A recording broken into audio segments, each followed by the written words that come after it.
Honda, balik lagi nih di Honda Smart Podcast. Apa kabar semuanya? Semoga hari ini teman-teman dalam keadaan yang sehat ya. Dan gak bosan-bosan juga nonton konten kita. Karena di Honda Smart Podcast kita selalu undang bintang tamu yang profesional, berprestasi, dan juga punya pengalaman banyak. Sehingga bintang tamu yang kita undang bisa membagikan banyak hal kepada teman-teman semuanya. Balik lagi nih sama saya Dava Raihan sebagai orang yang akan dampingin teman-teman nih di topik podcast di siang hari ini. Karena kebetulan banget Honda Smart Podcast di episode kali ini akan membahas hal yang sangat-sangat berhubungan sekali ya dengan kita sebagai seorang sales consultant. Kita pasti sering sekali beriringan dengan yang namanya leasing, di mana leasing ini kan jadi bagian atau komponen ya dari penjualan kita. Karena leasing juga punya andil yang sangat besar. Tapi kadang seringkali kita temui di lapangan, ketika kita nemuin konsumen, ketika kita ngobrol sama konsumen, udah deal, udah enak, ternyata bagian dari leasing menolak. Nah, kira-kira ada banyak hal pasti yang dipertimbangkan sama leasing. Makanya kita akan langsung ngobrol nih sama pihak dari leasing supaya kita bisa tahu dan bisa memaksimalkan apa yang bisa dimaksimalkan nantinya ketika ketemu dengan konsumen.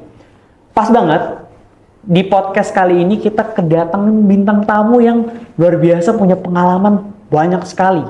Dan beliau ini dari BCA Finance ya, Pak Dimas. Ya, halo, apa kabar Pak? Terbaik Pak Dava. Wah, ini udah cukup lama ya Pak sebagai branch manager ya Pak? Lumayan. Dari 2011. 2011 sampai sekarang ya Pak? Berarti Betul. sudah hampir 13 tahun. 13 tahun ya jadi branch manager, sangat luar biasa sekali. Pasti udah banyak banget ya Pak ketemu dengan menjumpai banyak kasus dan lain-lain yang sudah diselesaikan ya Pak? Ya minimal sudah ya betul. Beberapa kali case-case di lapangan yang kita alami ya. Wah, pas banget nih teman-teman nih. Jadi kita bakal ngobrol banyak hal ya sama Pak Dimas nih. Pak, ini kalau boleh tahu Pak, leasing sendiri kan sebetulnya kan memang tadi dijelaskan ya Pak, bagian dari penjualan mobil, terutama konsumen-konsumen yang tidak bisa melakukan pembelian secara cash ya Pak. Dari Pak Dimas sendiri kan sudah hampir 13 tahun ya Pak berkecimpung di finance ataupun di leasing nih ya Pak.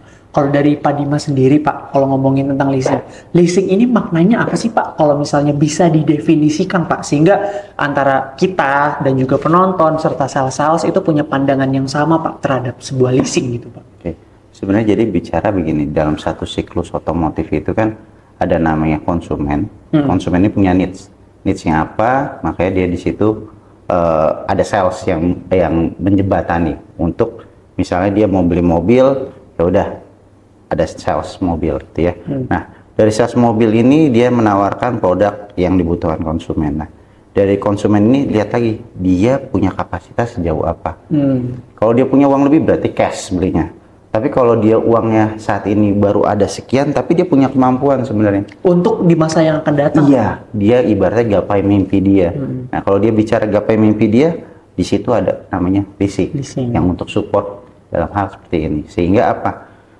Konsumen yang tadinya, oke, gue cuma punya uang sekian, dengan sales consultant yang bisa mensupport dalam artian, oke Pak, ini ada produk seperti ini loh, gitu dari leasing A misalnya gitu, ditawarkan, leasing ini akhirnya yang menjembatani keinginan konsumen tadi. Oke. Berarti kurang lebih leasing itu kayak mempercepat mimpi dari si konsumen itu ya Pak? Betul. Wah, membawa mimpi saat ini. Kalau yang saya tangkap seperti itu. Jadi konsumen yang pengen mobil udah kebayang nih, udah pengen HRV gitu ya kan, tapi budgetnya masih punya Brio gitu ya. Tapi dia punya kemampuan punya kemampuan, yaitu di situ fungsinya leasing. Gitu. Hadir di situ. Oke. Tapi gini Pak, kadang-kadang kan kita sebagai sales ya Pak, ketika kita sudah nemuin konsumen, terus habis itu kita sudah yakini mereka untuk membeli produk kita, tapi ketika kita coba ajukan ke leasing Pak, kan nggak semuanya diterima dong Pak, betul nggak sih Pak? Betul. Nah, kalau ngomongin antara diterima, approve dan juga reject, sebetulnya apa sih Pak kriteria dari konsumen-konsumen yang bakal di approve dan juga di reject Pak oleh leasing Pak? Jadi kita berbicara berarti ke konsumennya, kita bicara seperti itu. Jadi konsumen ini harus punya, pertama ya, kalau bicara besaran ya, konsumen harus punya kapasitas, konsumen harus punya kredibilitas yang bagus. Cuman sayangnya saat ini berbicara kapasitas oke nih, tapi kadang kredibilitas kurang bagus. Yaitu biasanya tercermin di BI checking biasanya slick ya. Di slick, betul. Sekarang bahasa kerennya slick gitu. Dulu BI checking ya. Oke, jadi slick. Nah, di slick ini sayangnya sekarang sering banyak konsumen yang cacat di situ. Oke, jadi kadang banyak hal yang menyebabkan, misal sekarang banyak pay letter gitu ya. Pay letter ini yang terkadang merusak pinjaman-pinjaman konsumen yang tadinya historinya bagus gitu ya. Jadi jelek gara-gara dia, padahal nominalnya kecil-kecil gitu. Kadang cuma 2 juta, 5 juta, cuman efeknya cukup besar. Ketika si konsumen ini ingin membeli sesuatu gitu ya, terutama menggunakan jasa dari leasing, karena historinya jelek, sehingga menyebabkan bisa terjadi kesempatan reject yang besar gitu Pak. Berarti. Betul, jadi sebenarnya bicara reject ini komponennya sebenarnya banyak ya Mas. Jadi kalau berbicara dari hasil slick itu, bicaranya adalah gini, itu kejadian masa lalu konsumen. Bicara adalah history. Betul. Berarti berbicara behavior, kebiasaan konsumen seperti apa. Akhirnya di situ seorang analis dari leasing misalnya gitu ya, dia ngeliat nih, oh nih orang analis behaviornya atau kebiasaannya buruk nih dalam sisi angsuran kewajiban dia.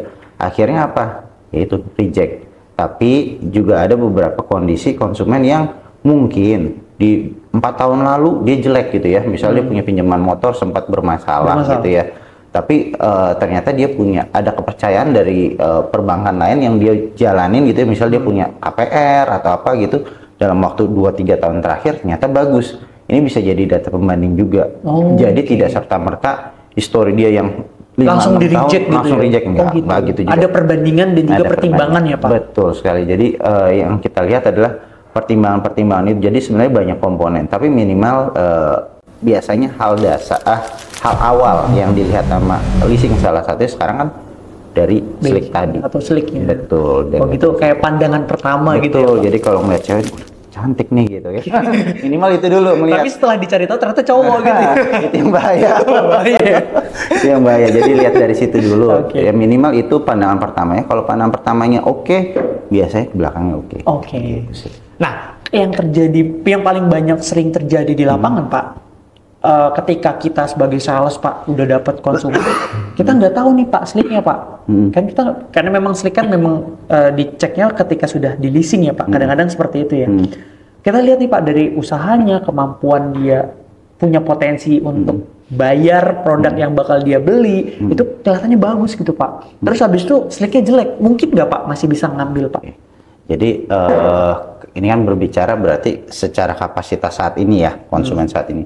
Jadi sebelum masuk tahap situ kan biasanya kita pertama nih cek slick dulu kalau di BCA ya.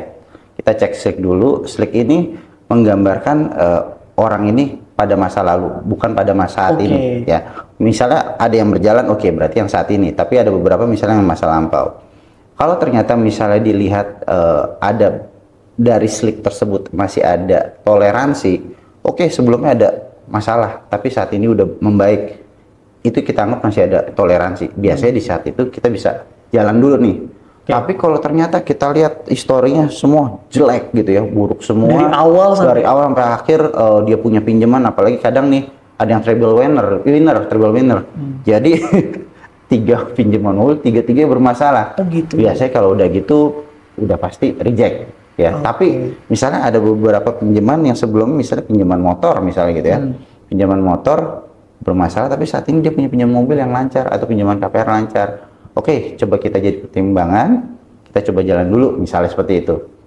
Berarti cek, ternyata secara kapasitas layak, dari usaha layak, seperti itu. Akhirnya dari situ coba kita ajukan. Biasanya gitu. Jadi sebenarnya berbicara reject atau tidak, sebenarnya itu bicaranya banyak faktor, betul. Tapi memang tadi ada yang triple winner tadi nggak bisa dielakkan. Kalau udah seperti itu biasanya kita udah nggak bisa, ibaratnya udah nggak ada pintu maaf. Gitu. Jadi kita nggak mau lah daripada beresiko gitu ya Pak? Ya, karena kita berbicara dia udah dikasih pinjaman berulang kali atau berapa kali kesempatan, tetap aja kondisinya sama kayak gitu. Jadi yang kita lihat ya udah, kalau misalnya masih ada kesempatan ya jalan, tapi kalau enggak selesai. Jadi hal-hal ini sebenarnya kalau bisa di-probing lebih dalam ke, justru itu yang harus dilakukan ya Pak? Betul. Jadi kalau dia dapat hal itu dan dia yakin konsumen ini seperti itu, bagus misalnya gitu, pasti suruh proses leasing pasti gampang. Oke. Tapi yang cenderung saat ini terjadi, yang sering terjadi, sales cuma tinggal dapat data, lempar ke leasing, hasilnya reject, gitu. Lempar lagi ke leasing, hasilnya reject. Karena apa? Ternyata seleknya jelek, seperti itu. Oke, berarti inti dari permasalahan yang sering banget terjadi di lapangan, kenapa leasing itu sering reject adalah karena sales dari awal tidak melakukan probing ataupun melakukan pendekatan secara detail sampai ke yang tadi Pak Dimas sampaikan ya, sampai nanya kredit ada yang bermasalah kah ataupun lainnya. Ya karena memang tadi ya stigmanya cukup negatif, bukan negatif, tabu ya Pak. Tapi kalau dari Pak Dimas sendiri, bisa nggak sih Pak kita bisa nilai tanpa, maksudnya bisa tahu gitu kondisi kemampuan dari konsumen lewat pertanyaan yang tidak langsung ataupun mungkin dari penilaian lain Pak? Sebenarnya gini sih, kalau orang udah sesimpel gini sih, kalau saya ngebayang ya, kalau dulu waktu pertama-tama di marketing, jadi paling simpel itu melihat ketika konsumen itu lebih detail, dia menanyakan sebuah produk, konsumen ini nanyain suatu produk, misal nanya mobil, ini mobilnya HRV-nya tipe apa misalnya gitu, saya pengen tipe yang ini, ada Pak, harga ini segini, ini dia nanya detail aja, terus misalnya nanya, oh saya mau kredit, bunganya berapa atau enggak, hitungannya bagaimana. Biasanya kalau yang lebih curious atau dia penasaran sama angka, sama detailnya itu, ini biasanya konsumen bener. Sesimpel gitu ya, Pak? Sesimpel itu ya? Tapi kalau udah datang, saya pengen ambil mobil HRV, Bapak mau cash apa kredit? Kredit, dia bilang. DP-nya berapa? Terserah DP-nya berapa. Itu sebenarnya mesti question mark ya, jadi tanda tanya lah untuk hal gitu. Jadi itu sih hal simpel di awal yang sebenarnya dari bisa sales, dilakukan si sales ya. Betul, bisa langsung nangkep. Kalau udah seperti itu biasanya yang saya tangkap sih dari histori sebelumnya, biasanya konsumen ini yang kurang serius atau bisa jadi konsumen bermasalah. Iya, atau mungkin bisa jadi kayak konsumen yang banding-bandingin gitu ya Pak, antara sales satu dengan sales lainnya. Bisa jadi. Tapi tetap intinya adalah probing ataupun pendekatan sales kepada konsumennya untuk tahu lebih dalam ya kemampuan membeli dari konsumen, apalagi ngeliat historinya Pak. Betul. Nah, kalau dari leasing sendiri Pak, ada nggak sih Pak mungkin hal yang bisa sales lakukan Pak? Kan gini ya Pak, ketika sales nemuin konsumennya pasti kelihatan tertarik sedikit aja, pasti bakal dia usahakan sampai sekuat tenaga dia supaya bisa dia jadi beli konsumennya, istilahnya kan gitu ya Pak.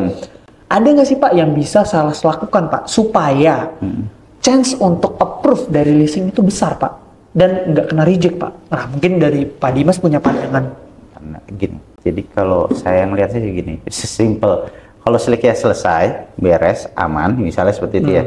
Sebenarnya itu udah tahap awal, kita udah pegang 50% approval di tangan nih, kasarnya seperti itu. Kalau seleknya aman, tinggal pas cek di link, pas survei.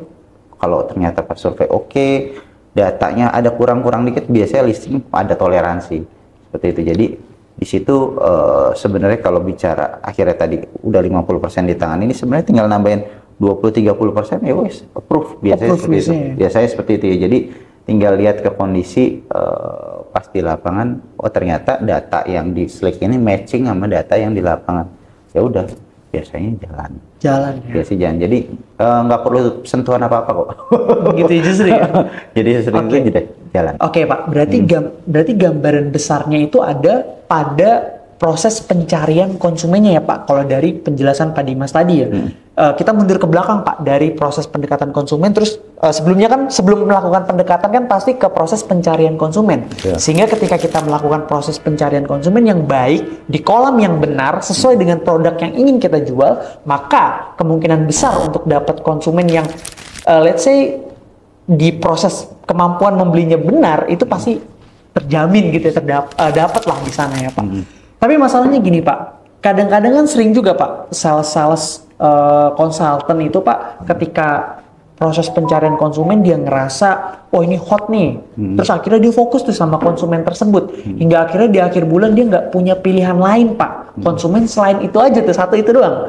Udah gitu ketika dia ajukan ke leasing, ternyata yang terjadi adalah call 5 atau blacklist. Ini kan jadi sering sekali, Pak, jadi sebuah kalau saya bilang ya, sering sekali jadi sebuah sales itu menganggap call 5 ini jadi hambatan mereka dalam melakukan sebuah penjualan. Nah, mungkin nggak sih Pak, konsumen-konsumen yang kena call 5 ini bisa tetap mendapatkan mobil impiannya Pak? Dan kalau bisa, apa yang bisa sales lakukan Pak untuk hal itu? Oke, sebenarnya pertanyaannya agak sulit. Gitu. Jadi gini, kita berbicara ke sisi konsumen di mana dia pernah ada histori buruk ya, betul gitu ya. Ini histori buruk, terus gimana dia bisa tetap mau dapetin mobilnya. Nah, kalau terus mas satu lagi ada satu prospek yang diproses dari awal bulan sampai akhir bulan juga dia fokusnya di itu aja gitu ya. Nah, jadi masalah yang prospek tadi. Jadi kalau di BCA di tempat lain saya kurang paham ya Pak. Jadi kalau di BCA itu kita nawarin solusi sih sebenarnya. Jadi berbicaranya adalah ya udah lo pede sama konsumen, lo punya data konsumen baru yang lo mau prospekin gitu ya. Kita bisa kasih solusi, ya udah coba cek slicknya dulu di kita. Minimal kalau slicknya lancar tadi yang saya bilang 50% di tangan nih. Gitu. Pasti approve ya 50%. Udah 50% udah di tangan gitu. Jadi ketika dia udah langsung prosesin dulu, cek slicknya dulu di BCA, dapat hasilnya apa, ternyata oke, slicknya masuk kategori yang diinginkan, misalnya konsumen mau DP sekian gitu, BCA bisa mengakomodir, udah itu udah 50% di tangan. Minimal akhirnya apa? Tahap selanjutnya, kapan konsumen mau di survei, misalnya seperti itu. Tapi ternyata pas dicek slick masalah. Nah, masalah hasilnya keluarin not recommend, berarti stop tuh udah, dia nggak perlu cari konsumen ini, nggak usah dikejar sampai akhir bulan. Berarti udah pasti masalah. Pasti udah masalah dan pasti bisa salesnya itu melakukan prospek lagi ke orang lain ya. Betul. Gitu. Daripada pusingin yang satu ini dari tanggal 1 sampai 30, mendingan tangan cari yang lain yang baru lagi. Yang ini udah jelas, oh ini pasti bakal di reject sama yang lain juga ya wes. Yang selesai lah. Nah, tapi ada nih yang posisi di tengah-tengah.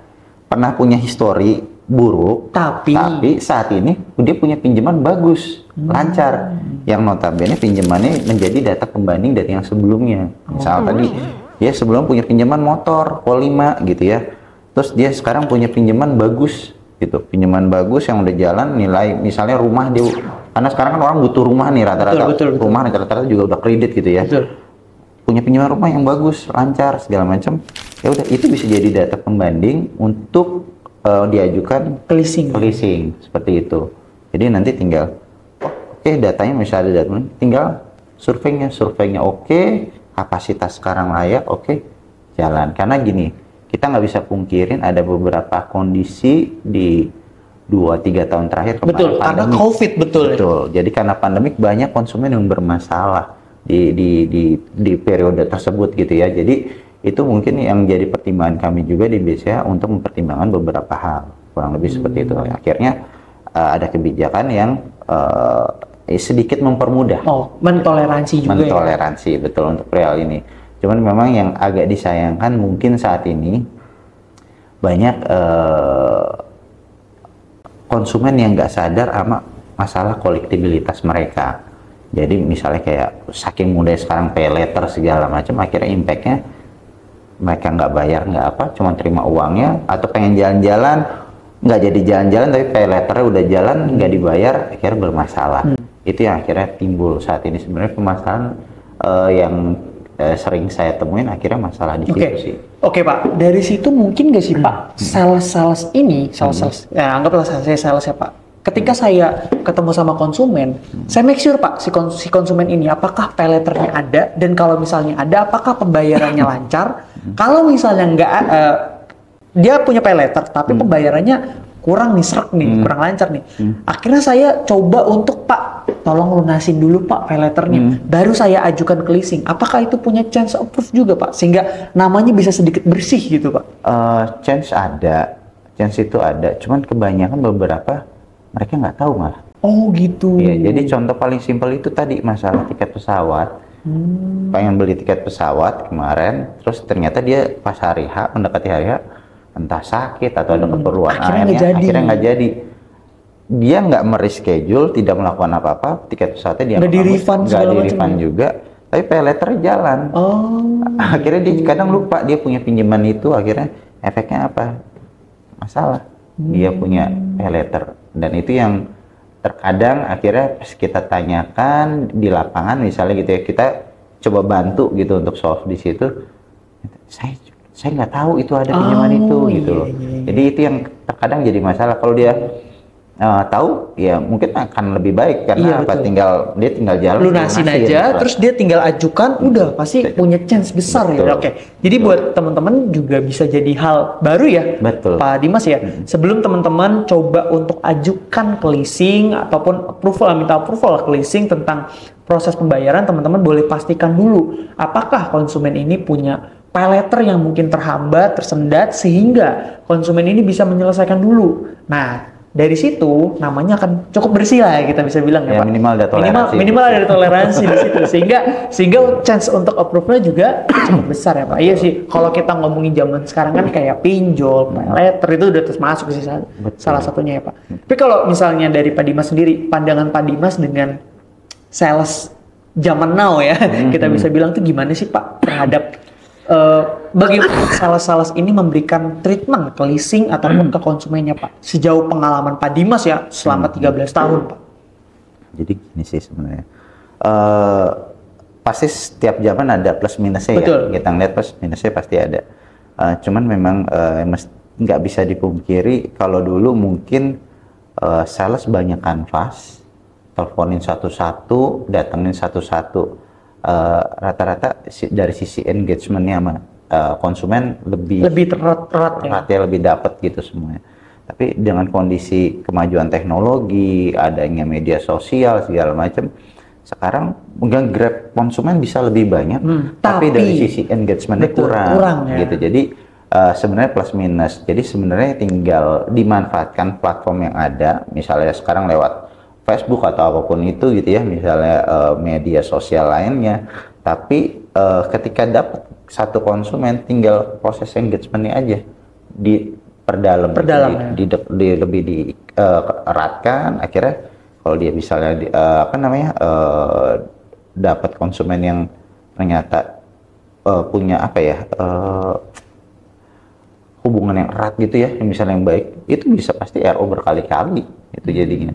Apalagi kalau misalnya salesnya cantik gitu ya, punya nilai lebih kan jadinya gitu. Jadi pas ngomong juga enak segala macam, konsumen pasti tertarik kok. Jadi salah satunya juga itu ya, Pak. Karena memang Pak, yang Pak Dimas sampaikan itu nggak bisa dipungkiri, Pak. Kalau zaman sekarang proses untuk punya link ke orang itu punya seluas ini gitu ya. Udah nggak ada batasan. Betul. Cuman dari keterhubungan kita dengan orang ini yang justru memperdalam atau mempererat hubungan itu yang jadi tantangannya sekarang dibandingkan zaman dulu. Nggak bisa tuh, nggak banyak ya, Pak, untuk linknya. Cuman karena ketemu udah satu, itu terus yang dihubungin kurang lebih seperti itu.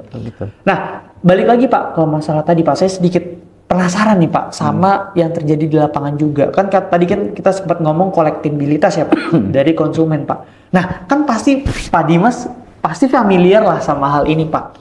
Udah nih ketemu nih, Pak, kasus yang tadi ya, salesnya tinggal punya satu konsumennya tinggal satu-satunya, udah gitu call 5, akhirnya apa kira-kira yang dilakuin sama salesnya, Pak? Dia akhirnya coba ajuin tapi pakai nama keluarga atau orang lain, Pak. Nah, kalau dari leasing sendiri, Pak, melihat kondisi seperti itu gimana, Pak? Jadi gini sih, kalau berbicara seperti itu, kalau kita ngomong ilegal ya, ngomong ilegal dalam artian seperti ini, berarti sales sudah tahu konsumen ini sebenarnya bermasalah, akhirnya dipindahkan ke keluarga lain yang dianggapnya mungkin nggak bermasalah gitu ya, pasti cek oke, lolos, pas disurvei data lolos semua, misalnya udah disiapin semua nih. Nah, ternyata pas sudah validasi, udah pencairan selesai, angsuran pertama mungkin masih bayar, angsuran kedua ternyata udah nunggak nih, udah nunggak. Akhirnya apa? Pasti leasing cari tahu dong kondisinya gimana gitu. Nah ternyata pas di turun ke lapangan dilihat, loh ternyata atas nama, gitu misalnya atas nama gitu ya. Kalau mungkin lancar nggak ketahuan, mungkin ya kalau lancar nggak ketahuan. Ya. Tapi kalau misalnya nggak lancar nih kan kelihatan nih, kenapa, bagaimana akhirnya ditelusurin semuanya, oh ternyata atas nama.